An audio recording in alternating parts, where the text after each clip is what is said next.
The city of Lund in southern Sweden dates back to medieval times. Over the centuries, it's witnessed plenty of change, but now there's a whole new sort of evolution going on. I'm here to meet some of the thousands of people in the country who are adapting their own bodies, who are inserting microchips under their skin. It means they may never have to carry a house key, train ticket, or bank card ever again.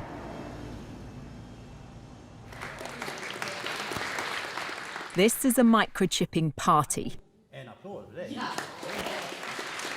Hannah's getting an electronic chip implanted into her hand. She believes one day we'll all be chipped like her. So congratulations, Hannah. Thank you. You've been chipped. Yes, I have. How does it feel?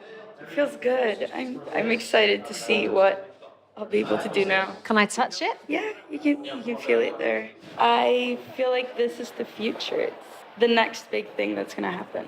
Happy cyborg birthday.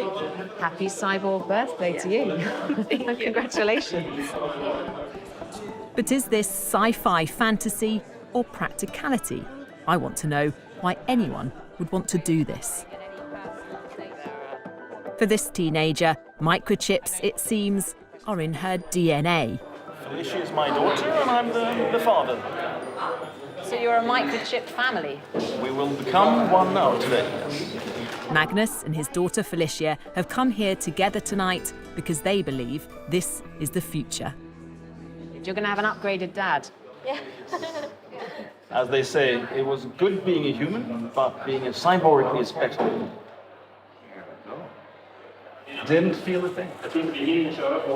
It's a quick, simple procedure with potentially huge significance.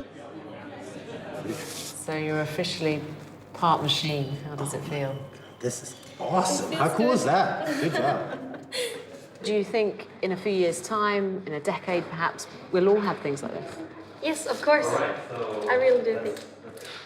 For around £130, anyone can get a tiny microchip like this inserted just beneath the skin in their hands. I can't help feeling a bit squeamish about it, but maybe I'm just behind the times.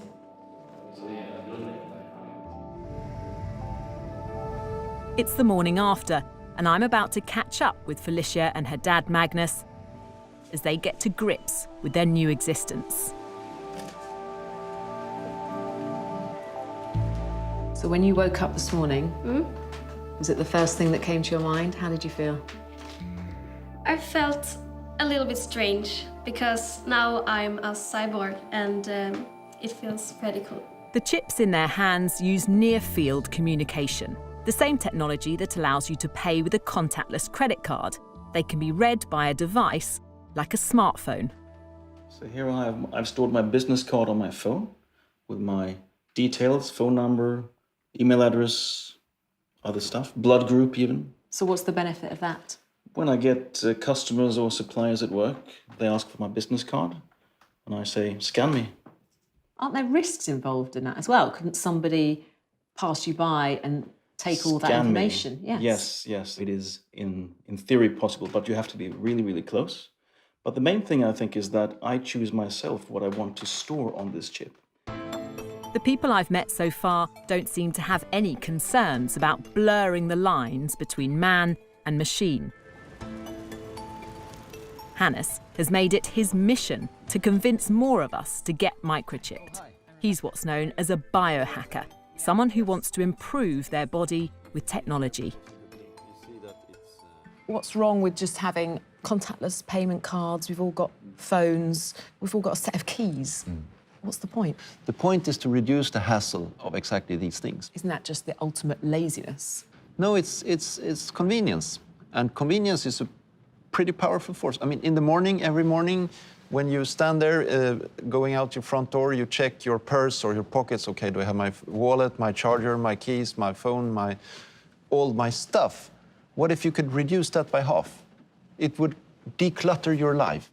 Hannes has helped develop several microchips. He wants us all to hack our biology. Microchipping is, he says, just the start. I want us humans to open up and improve our sensory universe, our cognitive functions, and improve all different dimensions of being human. And there is so much we can do. You want to make us bionic? Indeed. I want to merge humans with technology, and I think it will be awesome. I want to understand why it's people in Sweden who are enthusiastically embracing this idea, when many others might be sceptical. This is a nation of early adopters. Sweden's set to become the world's first cashless society, and the economy here is driven by digital innovation. This national rail company has taken microchipping on board, with 2,500 passengers signing up to use their chip instead of a paper ticket. I've come to the capital, Stockholm, the epicenter of this tech revolution. At this shared office, hundreds of the workers have been microchipped, so no need for a security pass to get in. Per has had his chip for 3 years. So I take my chip and open the door. It means he can buy a drink without cash or a card, but for him, it's about much more than practicality. Do you enjoy being one of the first, being a pioneer of this technology? Absolutely. A whole bunch of questions come up, like, you know, is this ethical? Do we want to have that? Or will we be sort of a nation of cyborgs in the future, and what will happen? So a lot of sort of really interesting discussions come out from, you know, talking about the chip. It triggers an ethical debate. Yes. For critics, the biggest future concern is over data protection. As the amount and type of information we store on microchips becomes more advanced, so do the security risks.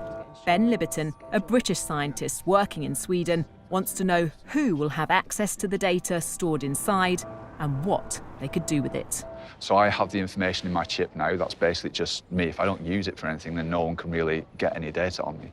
But then if I start to use it at work, then work knows when I've interacted with something at work. If I then go to the canteen people know exactly what I've interacted with there. So the wider spread it becomes and the more that we can interact with different things, then our data is being kind of shared and incorporated in lots of different places. The nightmare situation in that case would then be that someone else has access to my health data, and that one day I get a letter through the door that's like an increase in my health insurance premium before I know that there's any problem with my own health. So I think we have to be cautious now in the very early stages to make sure that we're actually controlling how the information is being shared.